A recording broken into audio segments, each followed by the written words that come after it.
Hello friends, welcome to our channel Aarambh classes.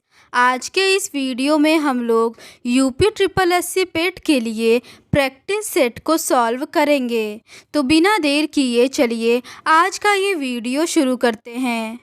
पहला प्रश्न है, निम्न में से किस एक इतिहासकार ने अशोक का इतिहास केवल अभिलेखों के आधार पर लिखा है? इसका सही आंसर है ऑप्शन ए, भंडारकर। अगला प्रश्न है, चंदेल वंश का प्रथम शासक कौन था? इसका सही आंसर है ऑप्शन सी, नन्नुक। अगला प्रश्न है, महमूद गजनवी का दरबारी इतिहासकार कौन था?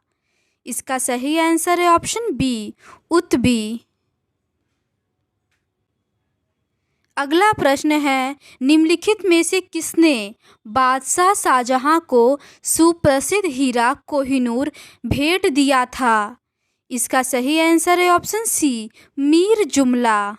अगला प्रश्न है, भारत में स्थानीय स्वायत्त शासन का जनक किसे माना जाता है? इसका सही आंसर है ऑप्शन बी, लॉर्ड रिपन को। अगला प्रश्न है, अलीपुर बम षड्यंत्र में अरविंद घोष का बचाव किसने किया था? इसका सही आंसर है ऑप्शन डी, CR दास ने। अगला प्रश्न है, निम्नलिखित में से किसने 1931 के कराची अधिवेशन में मौलिक अधिकारों के प्रस्ताव का प्रारूप तैयार किया था? इसका सही आंसर है ऑप्शन ए, जवाहरलाल नेहरू ने। अगला प्रश्न है, अमेरिकी पत्रकार जो महात्मा गांधी के भारत छोड़ो आंदोलन के दौरान उनके साथ था, का नाम था? इसका सही आंसर है ऑप्शन ए, लुई फिशर।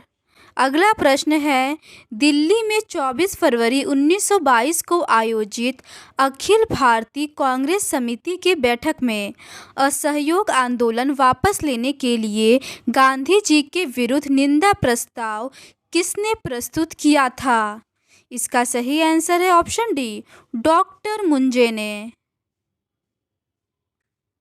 अगला प्रश्न है, बर्लिन पहुंचने के लिए सुभाष चंद्र बोस ने काबुल में किस नाम से पासपोर्ट प्राप्त किया था?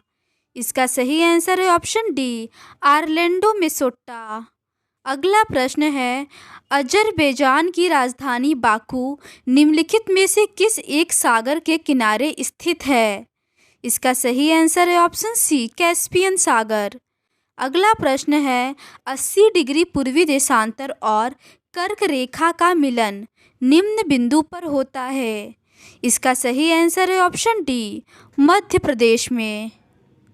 अगला प्रश्न है, वर्ष 2011 की जनगणना के अनुसार भारत में नगरीय जनसंख्या का देश की कुल जनसंख्या की प्रतिशतता थी?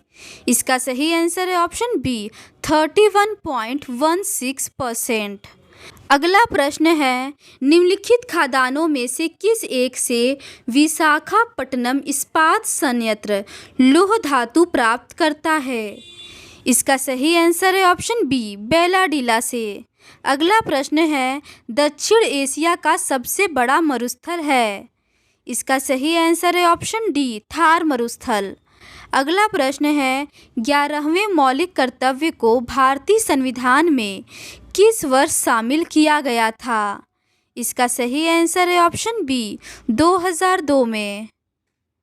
अगला प्रश्न है, संसदात्मक सरकार निम्नांकित में से किसके अभाव में कार्य नहीं कर सकती? इसका सही आंसर है ऑप्शन सी, राजनीतिक दल के। अगला प्रश्न है, संघात्मक राज्य में केंद्र व राज्य की शक्तियों में परिवर्तन किया जा सकता है?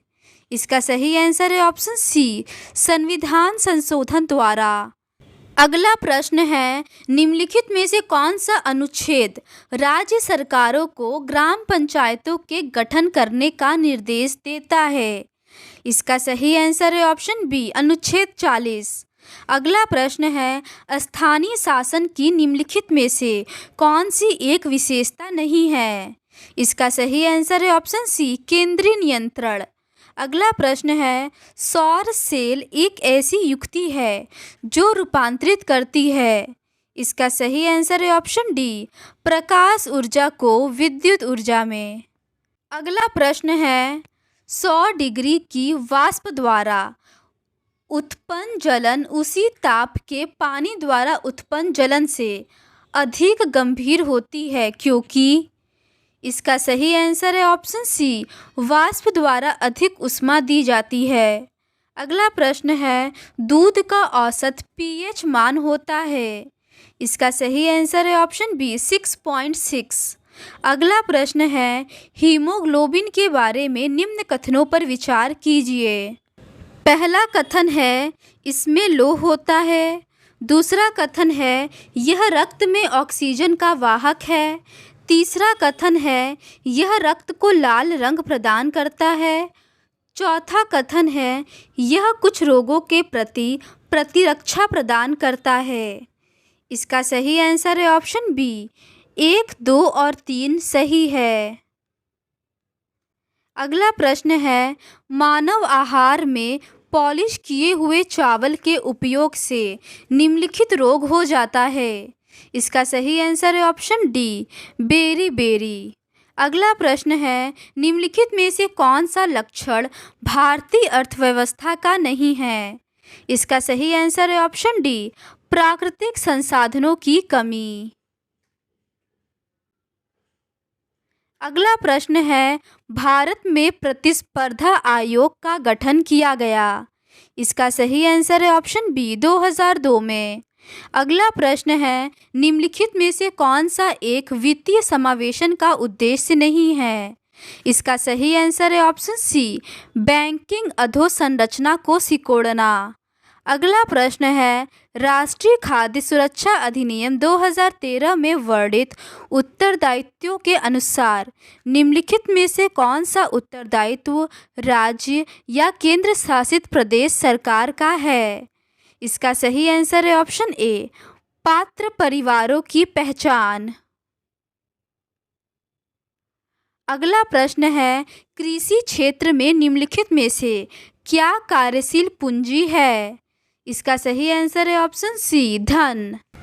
अगला प्रश्न है, मोनालिसा को डैश पर पेंट किया गया था। इसका सही आंसर है ऑप्शन बी, लकड़ी पर। अगला प्रश्न है, राष्ट्रीय हथकरघा दिवस कब मनाया जाता है। इसका सही आंसर है ऑप्शन डी, 7 अगस्त को। अगला प्रश्न है, ड्यूस शब्द का संबंध निम्नलिखित में से किस खेल से है। इसका सही आंसर है ऑप्शन डी, बैडमिंटन से। अगला प्रश्न है, भारत के किस शहर को पूर्व का एथेंस के रूप में जाना जाता है। इसका सही आंसर है ऑप्शन डी, मदुरै को। अगला प्रश्न है, भारतीय संविधान के किस अनुच्छेद के अनुसार कोई व्यक्ति संसद की किसी सीट को भरने के लिए चुने जाने के लिए तब तक अर्हित नहीं होगा जब तक कि वह भारत का नागरिक ना हो। इसका सही आंसर है ऑप्शन ए, अनुच्छेद 84 के तहत। अगला प्रश्न है, म्यांमार की मुद्रा क्या है। इसका सही आंसर है ऑप्शन ई, उपर्युक्त में से कोई नहीं। अगला प्रश्न है, किसी राज्य में मंत्रिपरिषद में मुख्यमंत्री सहित मंत्रियों की कुल संख्या उस राज्य की विधानसभा के सदस्यों की कुल संख्या के डैश से अधिक नहीं होगी। इसका सही आंसर है ऑप्शन बी, 15% से। अगला प्रश्न है, भारत के 2 सदनों वाली पहली निर्वाचित संसद किस वर्ष अस्तित्व में आई थी। इसका सही आंसर है ऑप्शन बी, 1952 में। अगला प्रश्न है, स्वीडन की राजधानी का नाम क्या है। इसका सही आंसर है ऑप्शन ई, उपर्युक्त में से कोई नहीं। अगला प्रश्न है, प्रत्येक 2 वर्ष के बाद राज्यसभा के कितने सदस्यगण सेवानिवृत्त हो जाते हैं। इसका सही आंसर है ऑप्शन सी, 1/3। तो आज के इस वीडियो में बस इतना ही। अगर आपको ये सीरीज़ पसंद आती है तो please do subscribe to our channel and like this video. Thank you.